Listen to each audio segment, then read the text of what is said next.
Formalist substantivist debate. One language. This article includes a list of general references, but it lacks sufficient corresponding inline citations. Please help to improve this article by introducing more precise citations. April 2021. Learn how and when to remove this message. This article possibly contains original research. Please improve it by verifying the claims made and adding inline citations. Statements consisting only of original research should be removed. June 2024. Learn how and when to remove this message. The opposition between substantivist and formalist economic models was first proposed by Karl Polanyi in his work The Great Transformation, 1944. 1. Overview, edit. Polanyi argued that the term economics has two meanings. The formal meaning refers to economics as the logic of rational action and decision-making, as a rational choice between the alternative uses of limited, scarce, means. The second, substantive meaning, however, presupposes neither rational decision-making nor conditions of scarcity. It simply refers to the study of how humans make a living from their social and natural environment. A society's livelihood strategy is seen as an adaptation to its environment and material conditions, a process that may or may not involve utility maximization. The substantive meaning of economics is seen in the broader sense of provisioning. Economics is simply the way society meets its material needs. Anthropologists embraced the substantive position as empirically oriented, as they believed it did not impose Western cultural assumptions on other societies where they might not be warranted. Citation needed. The formalist versus substantivist debate was not between anthropologists and economists, however, but a disciplinary debate largely confined to the journal Research in Economic Anthropology. In many ways, it reflects the common debates between ethic-endemic explanations as defined by Marvin Harris in Cultural Anthropology of the period. The principal proponents of the substantivist model were George Dalton and Paul Bohannon. Formalists such as Raymond Firth and Harold K. Schneider asserted that the neoclassical model of economics could be applied to any society if appropriate modifications are made, arguing that its principles have universal validity. The formalist position, edit. The formalist model is closely linked to neoclassical economics, defining economics as the study of choice under conditions of scarcity. All societies are therefore a collection of choice-making. Explore our developer-friendly HTML to PDF API printed using PDF Crowd HTML to PDF. Non-market subsistence. Farming in New Mexico, household provisioning or economic activity. Individuals whose every action involves conscious or unconscious selections among alternative means to alternative ends or culturally defined goals. Berling, 1962, quoted from Pratis. 1982:207. 2. Goals refer not only to economic value or financial gain but to anything that is valued by the individual, be it leisure, solidarity or prestige.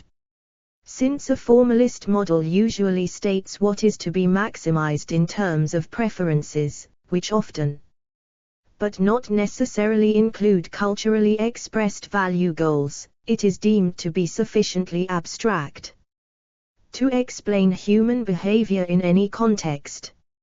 A traditional assumption many formalists borrow from neoclassical economics is that the individual will make rational choices based on full information, or Information that is incomplete in a specific way, in order to maximize whatever that individual considers being of value.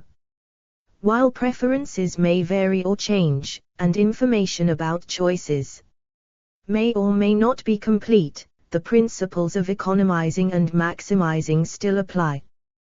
The role of the anthropologist may then be to analyze each culture in regards to its culturally appropriate means of attaining culturally recognized and valued goals.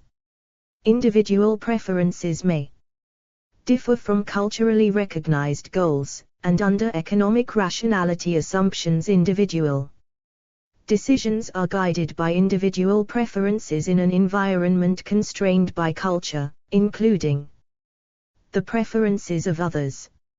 Such an analysis should uncover the culturally specific principles that underlie the rational decision-making process. In this way, economic theory has been applied by anthropologists to societies without price-regulating markets, for example Firth, 1961, Laughlin, 1973. The substantivist position, edit. Polanyi's term, the Great Transformation, refers to the divide between modern, market-dominated societies and non-Western, non-capitalist pre-industrial societies. Polanyi argues that only the substantive meaning of economics is appropriate for analyzing the latter. According to Polanyi, in modern capitalist economies the concepts of formalism and substantivism coincide, since people organize their livelihoods based on the principle of rational choice. However, in non-capitalist, pre-industrial economies this assumption does not hold. Unlike their Western capitalist counterparts, their livelihoods are not based on market exchange but on redistribution and reciprocity. Reciprocity is defined as the mutual exchange of goods or services as part of long-term relationships. Redistribution implies the existence of a strong political center such as kinship-based leadership, which receives and then redistributes subsistence goods according to culturally specific principles.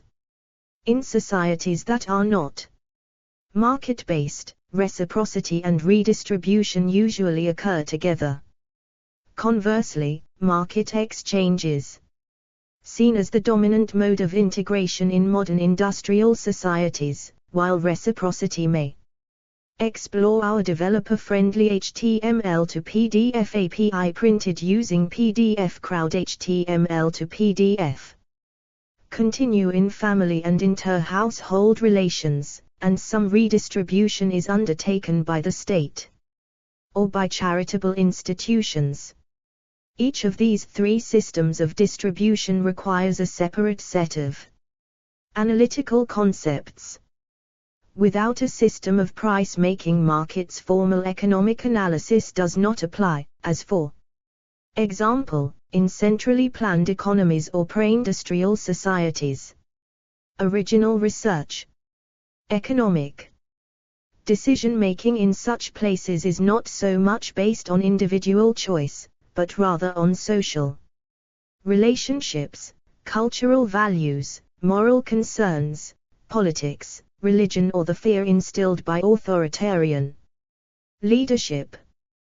Production in most peasant and tribal societies is for the producers, also called production for use or subsistence production, as opposed to production for exchange, which has profit maximization as its chief aim. These types differ so radically that no single theory can describe them all. This difference in types of economy is explained by the embeddedness of economic, i.e., provisioning, activities in other social institutions such as kinship in non-market economies. Rather than being a separate and distinct sphere, the economy is embedded in both economic and non-economic institutions. Exchange takes place within and is regulated by society rather than being located in a social vacuum. For example, religion and government can be just as important to economics as economic institutions themselves. Socio-cultural obligations, norms and values play a significant role in people's livelihood strategies. Consequently, any analysis of economics as an analytically distinct entity isolated from its socio-cultural and political context is flawed from the outset. A substantivist analysis of economics will therefore focus on the study of the various social institutions on which people's livelihoods are based. The market is only one amongst many institutions that determine the nature of economic transactions.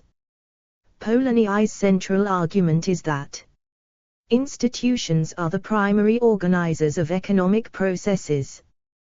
The substantive economy is an instituted process of interaction between man and his environment, which results in a continuous supply of want-satisfying material means. 1968:126. 3. Course of the debate, edit. Critics of the formalist position question its central assumptions, in particular that the universality of rational choice and utility maximization can be assumed across all cultures, including its reductionism to explain even modern Western economies. Pratis noted that the premise of utility maximization is tautological. Whatever a person does, may it be work or leisure, is declared to be utility maximization, a premise that can never be contradicted or disproven. If he or she does not maximize money, then it must be pleasure or some other value.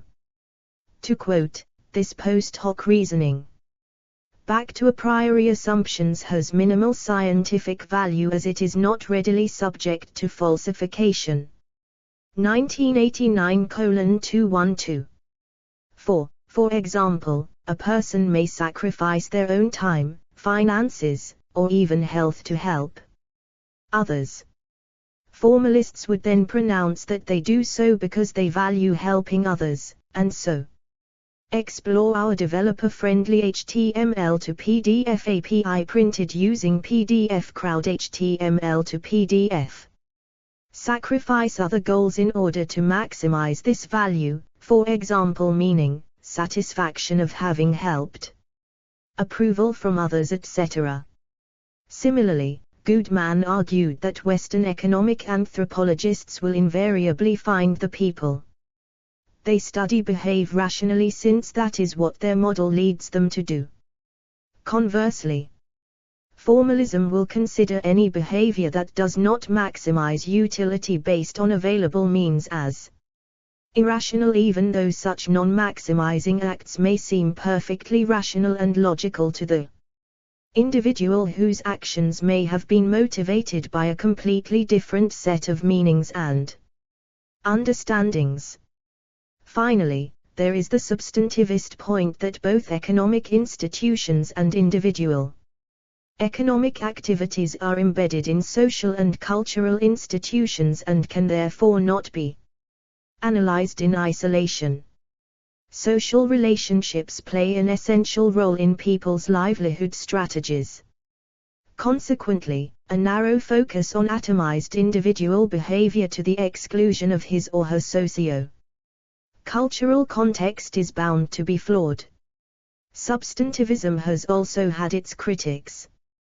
Pratis, 1982, argued that the strict distinction between primitive and modern economies in substantivism is problematic. He implies that substantivism focuses on social structures at the expense of analyzing individual agency. Non-maximizing adaptation strategies occur in all societies, not just in primitive ones. Similarly, Platner, 1989, argues that generalization across different societies is still possible, meaning that Western and non-Western economics are not entirely different. In an age of globalization there are no pure pre-industrial societies left. Conditions of resource scarcity exist everywhere in the world. Anthropological fieldwork has demonstrated rational behavior and complex economic choices. Amongst peasants, compare Plattner, 1989:15. For example, individuals in communist societies can still engage in rational utility maximizing behavior by building relationships with bureaucrats who control distribution, or by using small plots of land in their garden to supplement official food rations. Cook observed that there are significant conceptual problems with substantivists' theories. They define economics as an aspect of everything that provisions society but nothing that provisions society is defined as economic. 1973:809. 5. References, edit. 1 Polonii, K. 1944. The Great Transformation. New York. pp. 44-49. 2 A.B. Pratis, J.I. 1982. Synthesis, or a New Problematic in Economic Anthropology. Theory and Society. 11, 22052282. 10.1007/BF00158741. S2 SID 1463622197. 3 Polonii, K. 1968. The Economy as Instituted Process. In Economic Anthropology E. Leclerc, H. Schneider, eds, New York, Holt, Reinhardt and Winston. ISBN 978-0-03-071795-6. 4 ABC Plattner, S. 1989. Economic Anthropology. Stanford, Stanford University Press. ISBN 978-0. 8047-1645-1. 5 Cook, S. 1973. Economic Anthropology, Problems in Theory, Method, and Analysis.